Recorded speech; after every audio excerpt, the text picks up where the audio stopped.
Right then, let's get on to Heat 3. Now, Heat 3 is a big one. It's stacked. It is properly stacked. We have Michael Hizal, also known as Lightning from Team Redline. He's on pole position. He is a danger man and a half. We've got some other guys, but I'll let you go through the grid.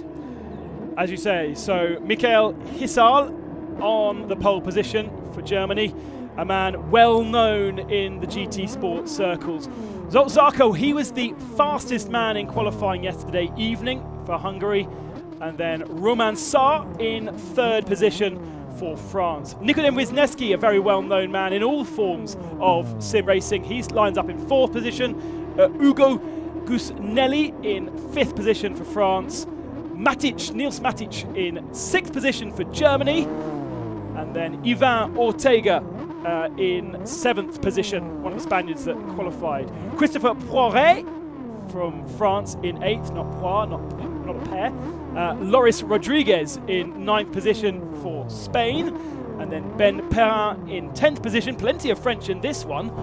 11th spot for the Brits, one of just two Brits, Jason Newton in 11th position, and Fabio Milone, the only Italian and probably the oldest man in the field. He lines up at the back of the pack. Yeah, so the two people that you're looking out for there that I was also alluding to, Wisniewski and Gustinelli. They form, along with Hizal, this wonderful three-way esports team battle between Team Redline, Williams with Wisniewski, and Oscaro with Gustinelli. It promises to be an amazing race just between those five. Great job to Saka and Sarr to get in the top five. Let's get Heat 3 underway. Only one wild card in this one. That is Rodriguez sitting in ninth position. So that all of these guys have qualified through using a Nissan in GT Sport throughout their season, throughout their year. They are the best Nissan drivers on GT Sport, and they head down towards the first chicane. This is going to be the most competitive of all of the races that we've got so far. All trying to be nice and clean. Zarka trying to go down the inside of Hizal. Wisniewski's off in the gravel as well. Whether he was helped or not by Gustinelli, we'll find out a little bit later on. He rejoins in ninth position for Wisniewski, so huge amount of work to do for the Polish driver, but a very, very fiery move from our Hungarian Zarko at the front of the field, trying to take that move, trying to take the position on the first lap, first corner. Didn't make it stick. He sits in second spot, but he's fired up. It was Wisniewski and Sarr that got into contact. Wisniewski actually had a really good move around the outside, and I think that Sarr was trying to turn in just a little bit, caught the end side of Wisniewski's car. Both of them falling down the order. Wisniewski more than Sarr. I'm sure Race Control will be taking a little look at that. Loving the punchiness from Zarka to take it up against Hizal, one of the legends of the GT scene at the moment. Absolutely loving it. And for Ortega and Matic, 3 positions on a plate. They're up to 4th and 5th already. Yeah, absolutely. And looking fiery here is Ortega, going to the inside line for the Ascari chicane. Decides against it this time. As you said, Gustinelli is a very, very well-known name and well-known driver in GT Sport, and Ortega trying to get past him and into the top 3. Top 5 qualify. You're watching Heat 3 of the GT Sports Nissan Cup here. Just Nissan drivers, but the very, very best of GT Sport European-wide. This really effectively is a European final for GT Sport, and that association between GT Sport and Nissan continuing past 10 years. Can you believe that Lucas Ordonez was GT Academy winner in 2008? That's 10 years ago. Makes me feel very old. At the age of 23, I'm feeling old, Ben, so thank you very much for reminding me. As Matic there looking on the outside of Ortega as well. Ortega just defending for now. And what I'm really liking about these guys always that they're not leaving too much on the table in terms of their pace. And a reminder just to you guys at home that we actually have an increasing difficulty throughout these races as well. So what you're seeing right now at Monza, there's no tyre wear, there's no fuel usage. It is just pedal to the metal, going as fast as you can around the Temple of Speed. There will be more modifiers added throughout the evening, but these guys very much just looking to try and get the fastest race time, as fast to the checkered flag as possible.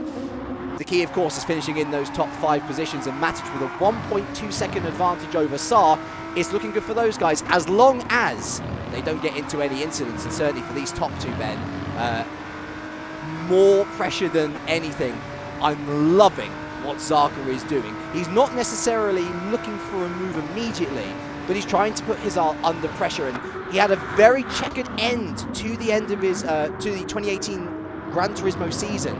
He's had a good week last week in terms of the Manufacturers' Cup. In fact, Nissan won the Manufacturers' Cup at the World Tour event over in Austria. But Team Germany, they did not do well. There was Poiré just trying to defend off Perrin there. Team Germany did not turn up whatsoever. They had an awful bit of driving as Rodriguez there, almost mirroring it, unfortunately, bashing Perrin out the way.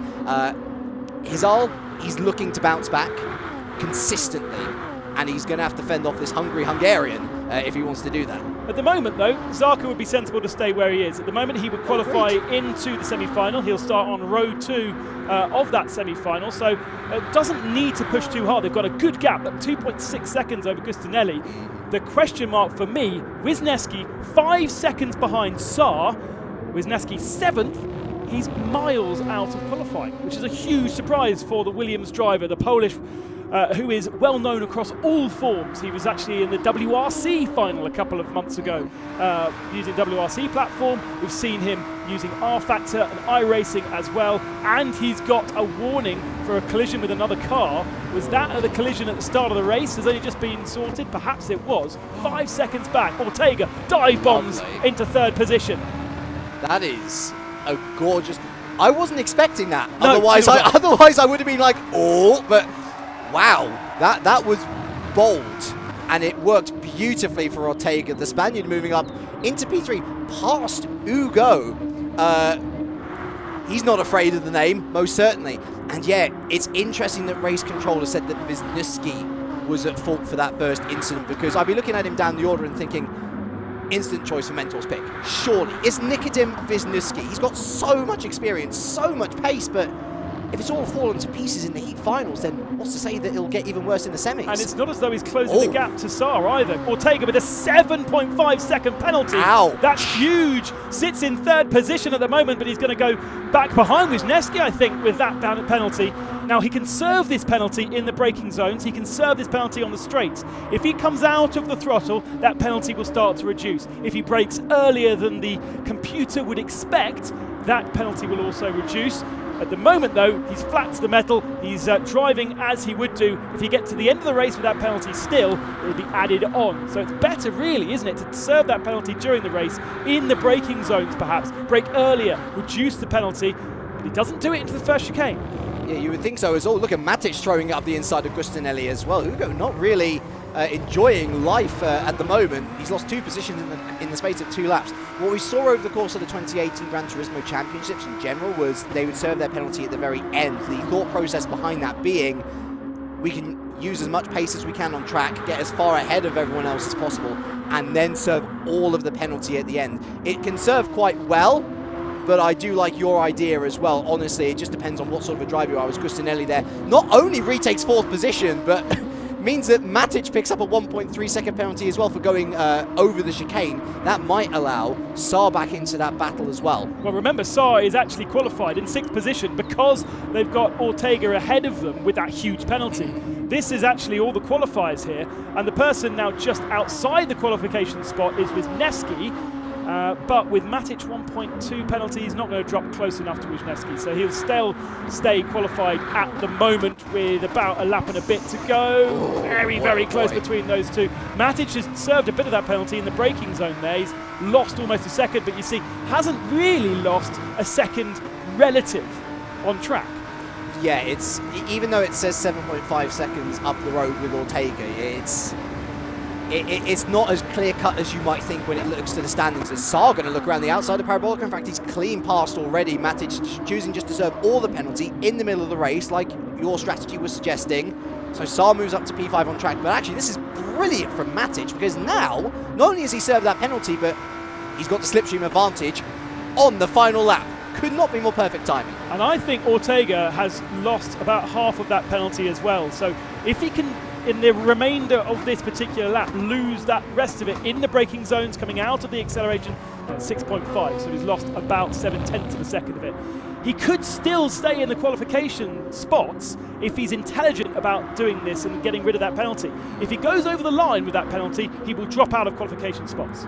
He's the one person who has fallen afoul massively of Ascari. There were 2 trends with Monza during the 2018 season.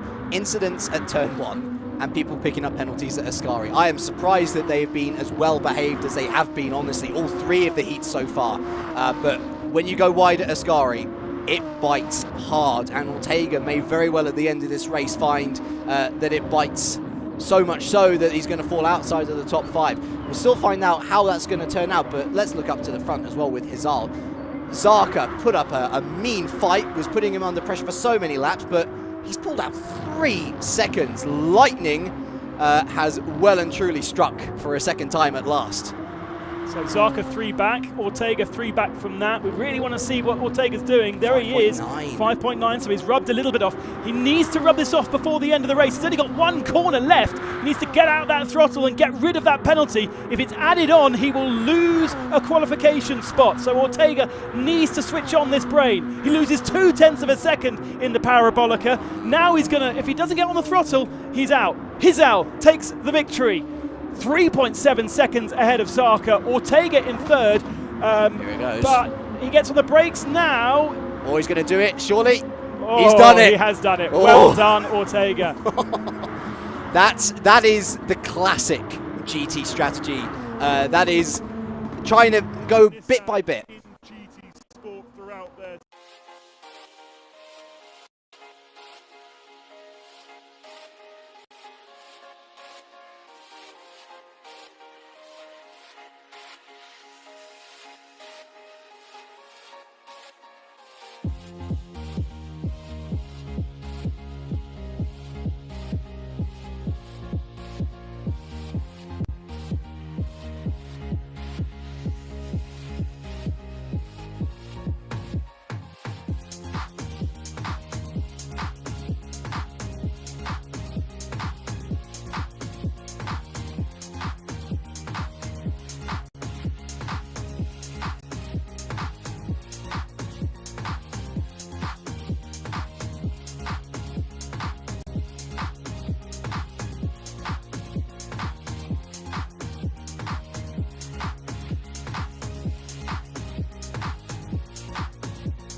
That is